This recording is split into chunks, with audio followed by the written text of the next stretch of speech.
ஆண்டவராகிய இயேசு கிறிஸ்துவின் நாமத்தினாலே அன்பின் வாழ்த்துதல். அன்சென்னிங் ஜீசஸ் சப்ஸ்கிரைபர்ஸ் யாவரையும் வாழ்த்தி வரவேற்கிறேன். இந்த நாளில் எதற்காக ஜெபிக்க போகிறோம் அப்படின்னு பார்த்தீங்கன்னா, இந்த 2026 வருடத்திலே 2வது நாளை கர்த்தருக்கான செய்திருக்கிறார். அதற்காக கர்த்தருக்கு நன்றி செலுத்த நம்ம கடமை உள்ளவர்களாக இருக்கும்.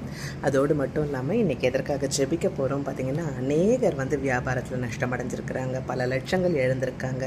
ஸோ அப்படிப்பட்டவங்களுக்கு இந்த வருடம் கர்த்தர் எல்லா இழப்பீடுகளையும் சரி செய்து சரியான விதத்திலே அவர்களுக்கு வியாபாரம் நடக்கவும், அவர்களுக்கு லாபம் கிடைக்கும்படியாகவும், கர்த்தர் அனுகிரகம் பாராட்டும்படியாகவும் அந்த விஷயத்திற்காக நம்ம ஜெபிக்க போகிறோம். கண்களை மூடுவோம், ஜெபம் செய்வோம்.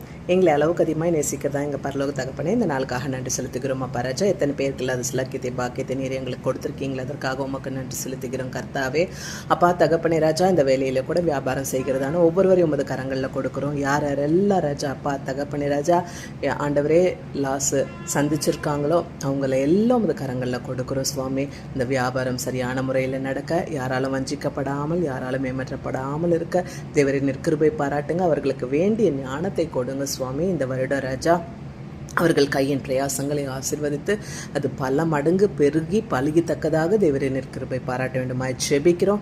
எங்கள் விண்ணப்பங்களை கேட்டு என் தேவன் விதமாக நடத்தரப்போகிற தயவுக்காக நன்றி செலுத்துகிறோம். தகப்பனே, துதி கன மகிமை யாவும் ஒருவருக்கு ஏறெடுக்கிறேன். இயேசு கிறிஸ்துவின் உயிர் தெரிந்த வல்லமையுள்ள நாமத்தினால் கெஞ்சி கேட்கிறேன். ஜெபம் கேளும் ஜீவனுள்ள பரம தகப்பனே. Amen, amen. God bless you all. உங்களுக்கு ஏதாவது ஜெப விண்ணப்பங்கள் இருக்குது அப்படின்னா ஸ்கிரீனில் தெரிய நம்பருக்கு தொடர்பு கொள்ளலாம். உங்களுக்காக ஜெபிக்க காத்திருக்கிறோம். God bless you.